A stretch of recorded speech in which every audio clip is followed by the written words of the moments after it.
오늘 이제 6장에 보면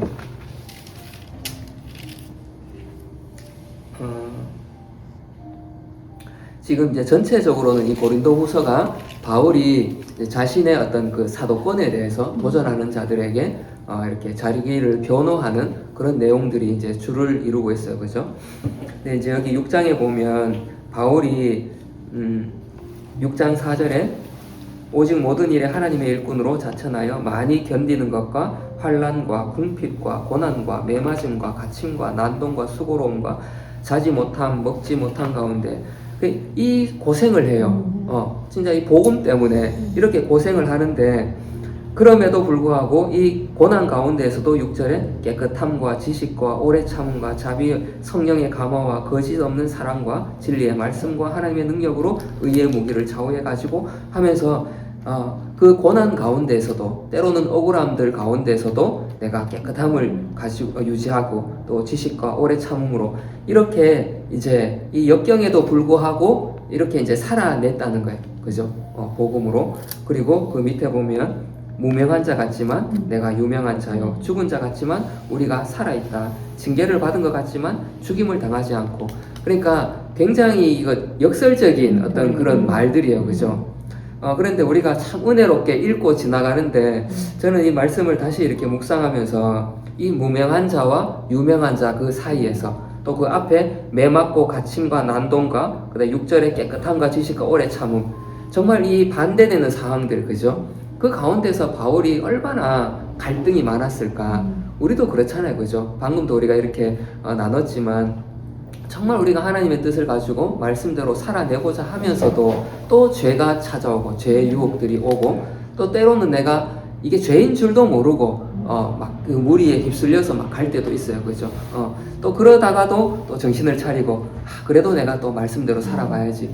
이 속에 우리는 평생 막 이렇게 갈등하고 사는데, 이 바울이 이제 이 갈등 가운데 있지만 그럼에도 계속해서 이제 복음의 길을 가려고 하고 깨끗한 길을 가려고 하고, 그렇게 한 동력이 뭔가 하면 그 16절에 보면 16절 그 하반절에 나는 그들의 하나님이 되고 그들은 나의 백성이 되리라. 그리고 18절에도 너희에게 아버지가 되고 너희는 내게 자녀가 되리라. 전능하신 주의 말씀이니라. 그러니까 이 갈등 속에서 바울은 얼마나 고난이 많아요, 그죠? 그 갈등이 있지만 그래도 나의 아버지 되신 하나님, 나와 함께 하시는 하나님, 그 하나님을 붙들고 하나님의 그 영광을 위해서 그 고난을 이기고 견디고 이제 이렇게 오고 있다는 거예요. 그리고 또 하나 이제 7장에 보면 바울이 이렇게 이 고난을 견디내는 그 동력이 이제 하나는 하나님이 나의 아버지시고 나와 함께 하신다는 거고, 또 하나의 동력이 뭔가 하면 7장 4절에 보면 4절 후반절에 우리의 모든 환난 가운데서도 위로가 가득하고 기쁨이 넘치는도다. 환난이 있고 고난이 있고 또 지금 이 고린도 교회의 문제처럼 이런 막 문제들이 막 생기지만 그 가운데에서도 하나님이 위로를 주신다는 거예요. 와, 이 바울은 이 위로를 알기 때문에 계속해서 이 하나님의 길을 갈 수 있는 것이죠. 복음의 길을 갈 수 있어. 그리고 이제 이 7장에 쭉 보면 어떤 위로인가 하면 이 지금 고린도 교회에 문제가 막 생기고 바울의 사도권을 막 공격하고 하는데 디도를 통해서 좋은 소식이 와요. 그죠? 디도를 통해서 이제는 그래도 사람들이 회개하고 돌아섰습니다. 여전히 반대자들이 좀 남아 있어요, 그죠? 그럼에도 이제 많은 사람들이 이제 돌아섰다는 그 디도를 통해서 소식을 듣고 위로 받는 거예요, 바울이. 우리도 마찬가지인 것 같아요.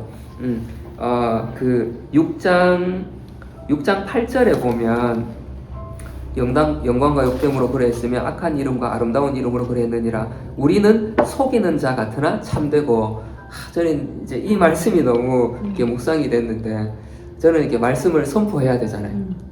하나님의 말 여기 나와 있는 대로 선포를 하는데 하나님이 우리를 도와주신다 선포를 하는데도 또 여전히 성도들의 그 어려움들이 있어요, 그죠? 나도 마찬가지고. 또 지난 한 주간 또 우리 최근에 온 우리 형제 또 이렇게 상담을 하면서, 아니 목사님 믿으면 예수님이 해결해 주셔야 되는데 진짜 해결해 주신 거 맞아요? 왜 나는 여전히 이렇게 괴롭고 시달림을 받고 고통을 받죠?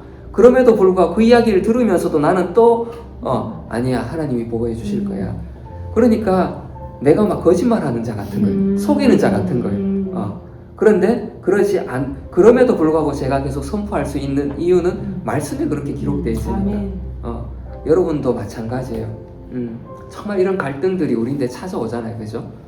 그런데 하나님이 인내의 시간을 우리인데 요구하시는 것 같아요. 그런데 인내의 시간을 지나고 났을 때에는 정말 하나님이 기쁨을 주실 줄 믿습니다.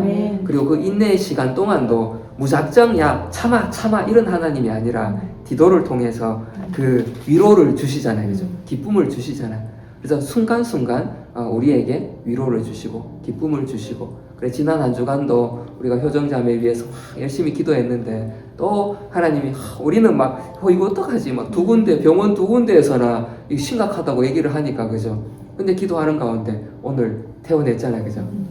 얼마나 감사해요. 근데 이렇게 중간중간 앞으로도 또 넘어야 할 산들이 있겠지만 하나님 이렇게 위로를 주시고 우리에게 기쁨을 주신다는 거예요. 또 7장에 보면 또 하나 바울이 이렇게 위로를 얻고 기쁨을 얻게 됐는데 그 과정에 너희에게 근심을 줬다고 그래요, 그죠? 고린도전서 또 이제 우리가 알려지지 않는 이런 편지들을 또 그 고린도 교회에 방문했을 때 바울이 어떤 말들을 또 했겠죠. 그 안에 이제 죄를 짓는 사람들, 음란한 사람들, 또 대적하는 사람들, 그들을 향해서 이제 메시지를 분명히 줬을 거예요, 그죠? 그러니까 이 고린도 성도들에게 그것이 근심이 됐다는 거죠. 그렇지만 그 근심하게 한 그것 때문에 오히려 이 사람들이 회개하고 돌아섰기 때문에 이거는 정말 좋은 근심이다. 하나님의 뜻대로 하는 근심은 후회할 것이 없다. 여러분 정말 이 하나님을 믿고 저 신앙생활 하는 게 결코 쉽지 않아요, 그죠? 만만치 않아. 여전히 근심이 있고 특히 리더로 산다는 것 내 삶의 무게도 이만큼 있는데 거기에 우리 세론들의 삶의 무게를 같이 지고 가야 되는 게 우리 리더들이에요, 그죠? 그러니까 어쩌면 세상 사람들보다 더 많은 근심과 짐을 지고 가는 게 그리스도인이에요, 그죠? 그런데 그거 내려놓고 그냥 교회 밖으로 나가면 하나님을 떠나면 근심이 없는가? 아니라는 거예요. 오히려 더 많은 근심들, 그러니까 똑같이 근심을 가지고 이 세상을 살아가는데 여기 바울도 그러잖아요, 그죠? 7장 10절에 하나님의 뜻대로 하는 근심은 후회할 것이 없는 구원에 이르게 하는 회개를 이루는 것이요 세상 근심은 사망을 이루는 것이라. 이 말은 뭔가 하면 세상에도 근심이 똑같이 있다는 거예요. 있는데 교회 안에도 근심이 있고 하나님을 믿어도 근심이 있고 밖에도 근심이 있는데 그 결과가 완전히 다른 거예요. 하나님 안에서 하는 근심은 회개를 이루고 구원에 이르게 하는 근심이고 어떻게 하면 이 한 영혼을 구원할까? 그죠? 그런데 세상 근심은 결과가 사망이라는 거예요. 그래서 우리가 때로는 신앙생활 가운데 여전히 무겁고 짐이 찾아오고 파도가 찾아오고 그때 하나님 나에게 위로를 주십시오. 그리고 지금 내가 근심하지만 이것이 기쁨으로 바뀔 줄 믿습니다. 이 마음으로 우리가 함께 정말 이 길을 걸어갔으면 좋겠습니다. 그리고 8장 9장에 보면 이제 연보에 대한 구제 헌금에 대한 이야기가 쭉 나오는데 이제 바울이 그 마게도냐 이제 성도들에게 이제 자랑을 한 거예요. 그 고린도 성도들은 1년 전에 작정을 했어. 작정 헌금을 이제 작정을 했는데 바울이 생각하기에 이게 빨리 지금 진행이 안 되고 있는 것 같아. 작정은 했는데 아무리 봐도 이게 지금 진행이 안 되고 있는 것 같아.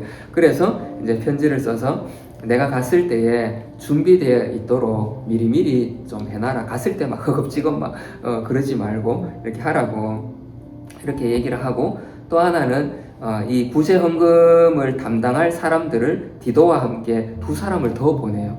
그러니까 그만큼 이 헌금에 대해서 투명하게 관리를 하겠다는 거예요.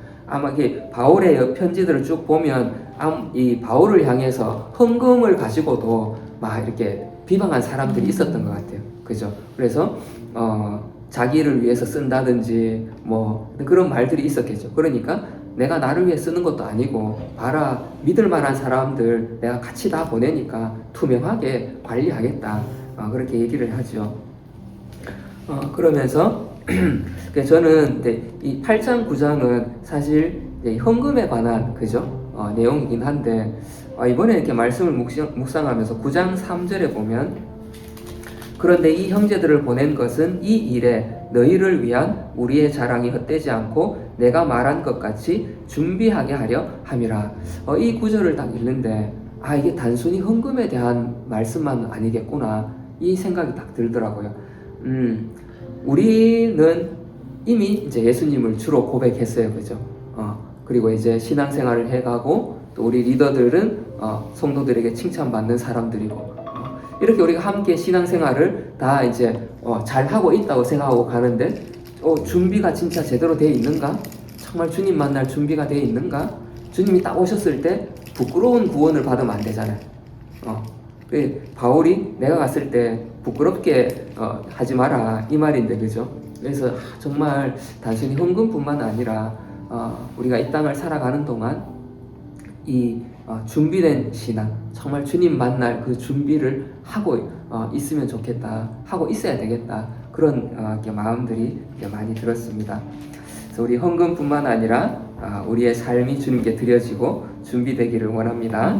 그리고 또 9장 10절에 보면 심는 자에게 씨와 먹을 양식을 주시는 이가 너희 심는 것을 주사. 와, 우리가 헌금을 하는데 심을 것도 하나님이 주신대요. 먹을 양식도 주신대요. 필요한 모든 것들이 하나님으로부터 지금 공급된다는 거예요.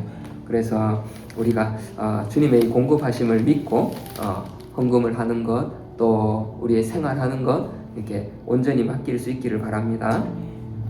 그리고 10장, 11장에 이제 본격적으로 자신을 이렇게 변호해요. 그죠? 그래서 바울이 자신의 어떤 생각들, 그리고 그 사람들, 10장 10절에 보면 그들의 말이 그의 편지들은 무게가 있고 힘이 있으나 그가 몸으로 대할 때는 약하고 그 말도 시원하지 않다 하니 아마도 이제 이 사람 바울의 편지를 보면서는 사람들이 다 막 은혜를 받는데 정작 바울이 딱 와서 만나 보니까 뭐 그렇게 특출한 외모는 아니었던 것 같아. 그런데 여기 보면 말이 시원치 않다 하는데 사실 바울은요 가말리엘의 문화생이에요. 그 당시에 가말리엘 문화생이라고 하면 최고의 학문이거든요. 학부거든요. 그죠? 그러니까 제가 생각하기에 결코 바울이 말을 못하는 사람은 아니었을 거예요. 여기 말이 시원치 않다는 것이 뭐 이렇게 그 언변이 부족해서는 아닌 것 같아. 단 이제 이 시대에는 그 막 스토아 학파 그죠? 뭐 에피쿠로스 학파 이러면서 이런 철학자들 진짜 말쟁이들 바울은 그들을 말쟁이들이라 그래. 그죠? 그렇게 막 이렇게 궤변으로 사람을 막 혹하게 하는 그렇게 막 말을 잘하지 않았다는 것이지 결코 말을 못하는 사람은 아니었던 것 같아. 아무튼 바울은 그렇게들 말하느냐? 그런데 너희들 그런 말에 좀 속지 마라. 그리고 그렇게 이 사람들은 자기가 자기를 자랑하고 자기가 옳다 하지만 그게 중요한 게 아니라 거기 10장 그 마지막에 17절 18절을 보면 자랑하는 자는 주 안에서 자랑할 거다. 자랑해라. 그리고 옳다 인정함을 받는 것도 자기가 자기를 칭찬하는 게 무슨 소용이냐. 주님이 칭찬을 해야지. 우리는 사실 칭찬이 필요해요. 사람은. 그죠? 교회를 하면서도 칭찬이 필요하고 저도 다른 사람의 말에 별로 이렇게 영향을 받지 않는 기질이기는 하지만 저도 칭찬이 필요해요. 그럼에도 불구하고 우리는 사람에게서 이 욕구를 다 채우려고 하면 반드시 문제가 생겨요. 그죠? 바울은 오직 주께 칭찬을 받고자 그렇게 애썼어요. 특별히 우리 리더들 또 우리 성도들도 우리가 주님께 칭찬받는 사람들이 되기를 바랍니다. 그래 11장에 보면 이제 거짓 사도들이 뭐 어떻게 또 비방하는지 그리고 바울이 자기의 어떤 진짜 내가 사도가 맞다는 것들을 이렇게 변호하고 또 자랑하는데 결과적으로 그래요. 내가 이렇게 막 기적도 보고 그 환상도 보고 또 이제 많은 이제 일들을 경험하고 해왔지만 그래도 내가 자랑할 거는 굳이 자랑한다면 나는 내가 약한 것을 자랑한다. 이게 우리에게 참 소망이 되는 것 같아요. 우리 모두 연약하고 부족하고, 아까 우리 리더 모임 때도 우리 이제 권사님 그런 얘기를 하셨는데, 이게 참 지나고 나면 후회가 많고, 그만큼 우리가 부족하고 연약하기 때문에 후회가 남는 거잖아요, 그죠? 그렇지만 이 연약함이 있기 때문에 오히려 하나님이 쓰실 수 있는 것. 그래서 저는 이제 언젠가 이렇게 그 모세를 이렇게 묵상하면서 그 모세의 손에 들려진 지팡이, 진짜 그냥 마른 막대기잖아요, 이 지팡이. 그런데 모세의 손에 이게 딱 들려 있으니까 홍해를 가르고, 그죠? 막 불이 내려고 반석에서 물이 막 솟아나고 막 이 지팡이로 치니까, 와, 그냥 사실은 아무것도 아니에요. 그냥 마른 막대기예요. 근데 누구 손에 들려 있느냐에 따라서 이 지팡이가 경험하는 세계가 완전히 다르더라고. 진짜 내가 주님 손에 잡힌 이 지팡이가 되고 싶다. 그냥 세상에 있으면 마른 막대기밖에 안 돼. 불쏘시개밖에 안 돼. 그런데 주님 손에 탁 잡혔을 때 홍해를 가르고 반석을 쳐서 물이 나오게 하고, 여러분 정말 기대되지 않으세요? 저는 우리 교회, 우리 성도님들 그런 하나님 앞에서 내가 마른 막대기지만 하나님 손에 잡혀서 정말 반석에 물을 내는 우리 지영이, 다현이, 우리 리더들 되시기를 축복합니다.